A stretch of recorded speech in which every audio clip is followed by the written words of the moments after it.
Hi again, it's Amina ZHAMAN, Art Director of International Filmmaker Festival of New York, moderator of New York Neil Gallery's 7th edition. And my next guest is Adam Scarborough from England. Hey Adam.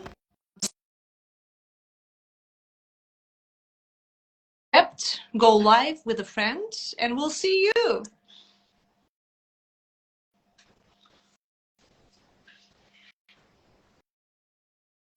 Yes. Hello, hello.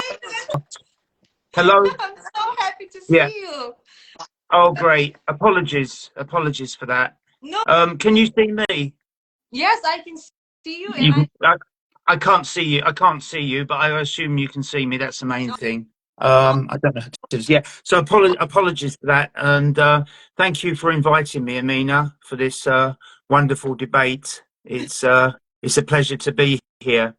It's a pleasure to talk to you, and I want to say to our viewers that you are a winner of Toronto Indie Film Festival 2023, New York Tri-State Festival, Kubrick Film Festival, and many more.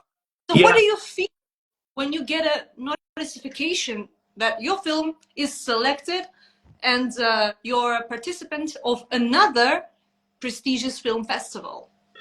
Yeah, I mean it's a great feeling. I mean, particularly when I won the Best Experimental Film Award in the International Hollywood Film Festival in September. That was a great to have my film on the big screen in Hollywood was great. So I had to have it converted to a DCP, a digital cinema package for the big screen, and it was screened at the Chinese Theatre in Hollywood Boulevard, and which was wonderful just to see my movie on the big screen. And it's been a wonderful journey for me, Amina, to do this. I've been in the film industry myself. I was drill instructor on Steven Spielberg Band of Brothers. I doubled for Liam Neeson in Batman Begins, one of the first Batman movies.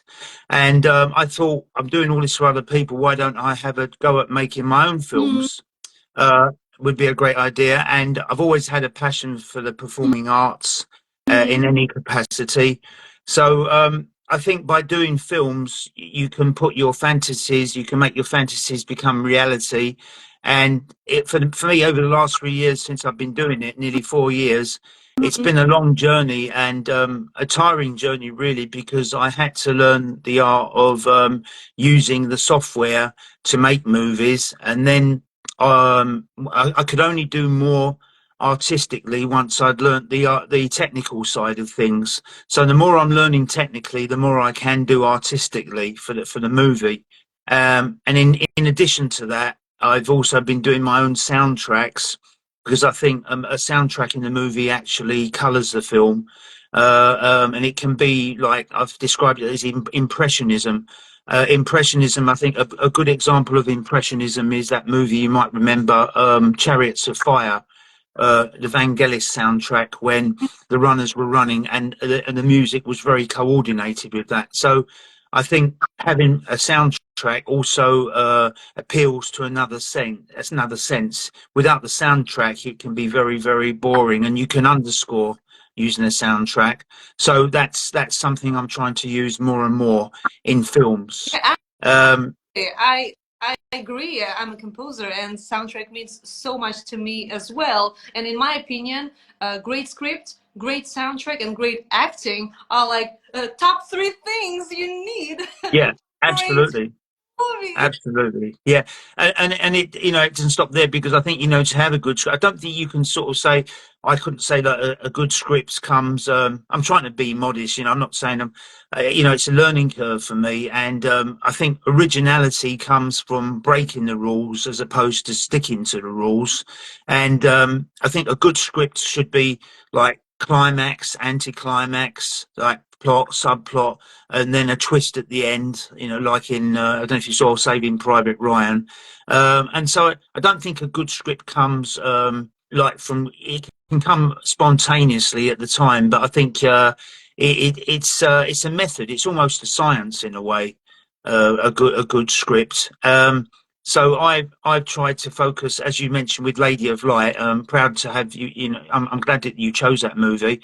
That was one of the first I did, and I chose that subject in the cemetery because I think Victorian cemeteries in England are almost surreal places. They're frightening places, but they're also very, very artistic places.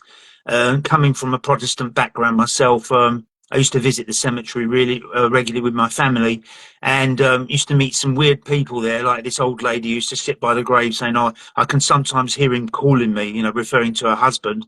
So I thought this is a great subject. For a surreal film. So I got my friend, the actress Angela, to play the Lady of Light, and it was more about the ethereal sort of side of death, and rather than saying that cemeteries are very, very lonely sort of spiritual places, there are a lot of people, all those memories below the soil and all that. I thought there was great artistic merit in that. So I did a soundtrack to that. I wanted something a bit not sort of horrific, like sort of Hammer horror sort of movie stuff, but something that gets into the grandioseness of death and the great beyond. And that was what I hoped to achieve in that film, which I think it did to a degree. Yeah, And that film's become quite popular, as short as it is. you, Um, you definitely achieved that. And Angela Madigan, who yeah, played the role of one, did a great job. And you also acted in your own yeah, film and made a yeah. cameo. I saw you in a blue short there, so I recognized you immediately. And I love Right. directors in their films. It's always so natural. I mean, and I want to say about the soundtrack. So when you watch a film, Lady of Light, you hear the behind the scenes laughter. So it's joy. It's not just a ghost. It's a Yeah, ghost that brings yeah, joy to the yeah, cemetery. You're never yeah, alone in the cemetery. There are so many people out there. And actually, I love going to the cemeteries. And yeah. that's why I found your work fascinating. From the poster, I'm like, I want to watch this film. Right. I to cemeteries where outstanding famous Yeah, people are. yeah. But I I think they're to very go. artistic places, and I think like you can go down to the town where I made that film, and everything else changes, but a cemetery is a place that never changes. Like Highgate Cemetery in London, where we've got Karl Marx's body, we've got Malcolm McLaren's body. They do tours. It's a fascinating place, and the cemeteries never change. You can be in that cemetery, and you can be walking around in Britain like 300 years ago. And which cemetery impressed you more than any other?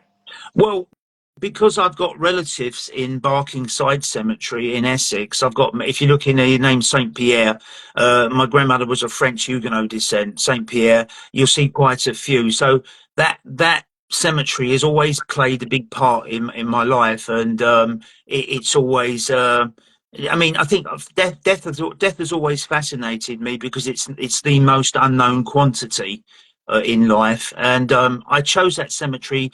There's a new part to it and there's an old part to it. So I chose the Edwardian part to film the movie.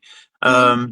Yeah, I mean, I wouldn't want to spend the night in there. That'd be a bit spooky, But on a summer's day to make a film, I thought it was a great idea.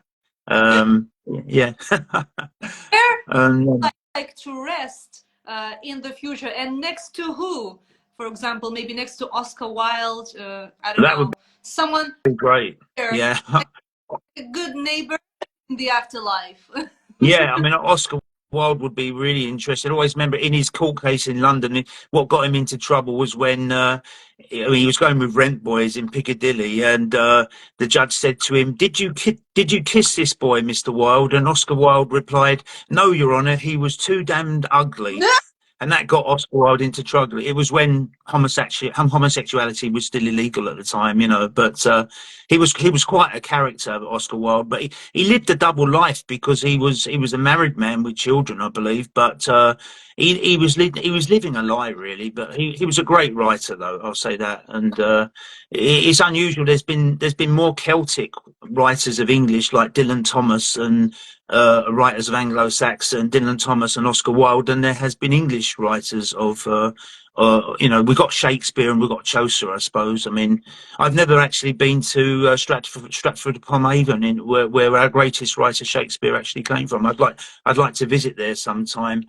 But going back to the movies, I think you have an initial idea of a movie, and then you like acting. You find there's so many different ways of approaching the subject, but at the end of the day, you have to settle on a format. You have to settle on a format, otherwise you'll be perusing on the subject for forever. You know.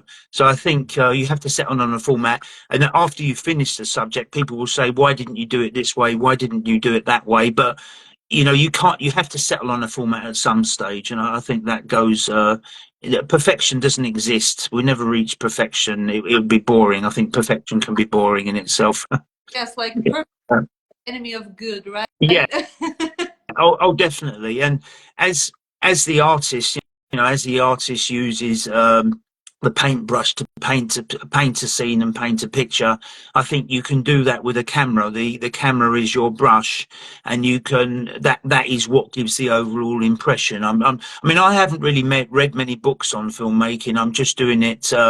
I'm deciding my own way, really. I'm finding my own way through it. Apart from the technical side of things, I think you can read too many books, and too much technique can stifle creativity. I think the creativity is really yours. Mm-hmm.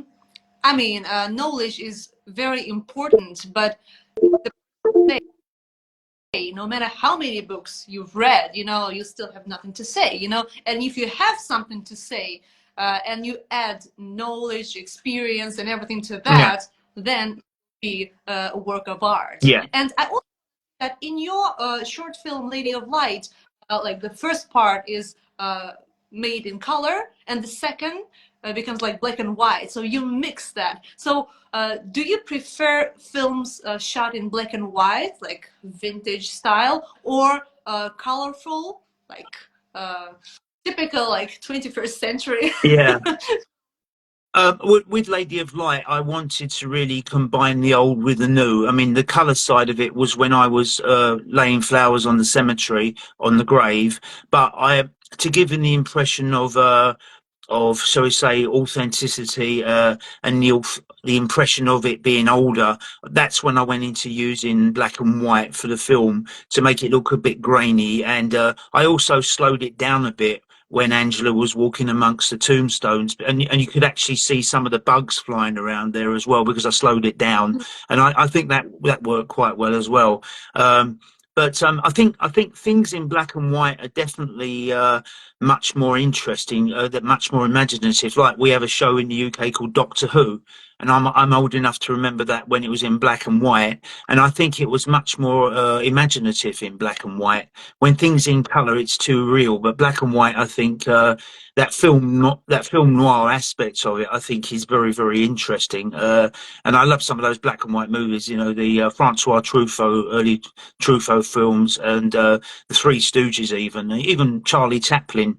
If they ever colorise those films, the Charlie Chaplin films, I don't think it would have the same impact as black and white. Another style, and in my opinion, when you make a black and white film, everything is focused on the story. Nothing distracts you. Yeah. And when you see everything in, you know, so many colors, you know, you pay attention to every detail, and you're no longer focused on the story itself, on the scene.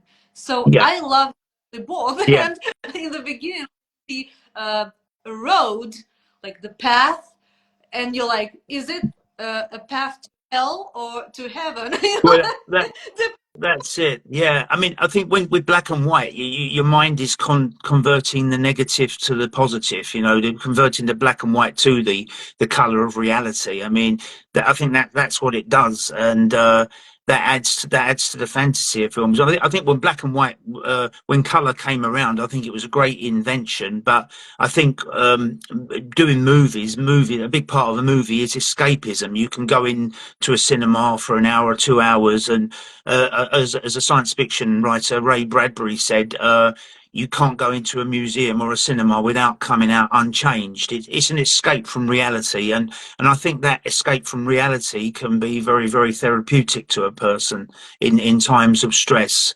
And you can put on your favorite movie, and you can be transformed in a way, like reading a book for a couple of hours, and come back. That, put it this way, I mean, I think that you need that stimulus to be sane in this world. I think you need a variety of stimulus, not just stimuli. It goes back to a book that was written on sensory deprivation, and in McGill University in Canada in the 60s, they realized that sensory deprivation wasn't a good thing in those experiments. So movies provide a variety of stimulus and captivation. And I think, you know, I mean, as I say, I've not got a degree in filmmaking or media studies, but I think movies can be made too much in the minds of the potential audience. I think I've always been a big Alice Cooper fan, and Alice Cooper has always said that, you know, someone goes there to be shocked, you know, but with Alice Cooper, it's all very tongue in cheek what he does, hanging himself on stage and everything. So, but it's all part of the fantasy. People like to live out their fantasy in the same way as James Bond. You know, a lot of men see themselves as James Bond and getting out of difficult situations. But black and white, I do like black and white, and I'd like to make more in black and white. I'm thinking about another project at the moment in black and white, actually, as you mentioned it. So best of luck with all your upcoming projects, and can see them both in color and black and white. And I wish you all the best, and with all submissions. So the work is the result, you know, so you are already a winner if you made your film. Yeah. And if you are a winner with an award, that's even greater. But in my opinion, the most important thing is to keep making movies. Yes, indeed. Yeah, it's great. And if you're in Cannes in May, it'd be great to see you in Cannes. If anyone watching is in Cannes in May, I'll definitely be there. And I'm going back to California next month for a midwinter's break. So if you're in California or in Cannes in May, it'd be great to talk to anyone who's watching, share ideas, etc. Cannes is a wonderful experience. You know, it's where Hollywood's transformed, and for a short while, you know, I mean, you've got the other film festivals like the Emmys and the Oscars, but I think Cannes is great for the prestige, and it's just a wonderful place to be in, mate. It really is good. You have to be there to experience it. Thanks again. Thanks again, Amina. It's been great talking to you. Same here, Adam. Thank you so much. That was Adam from UK, a director of a short film, Lady of Light.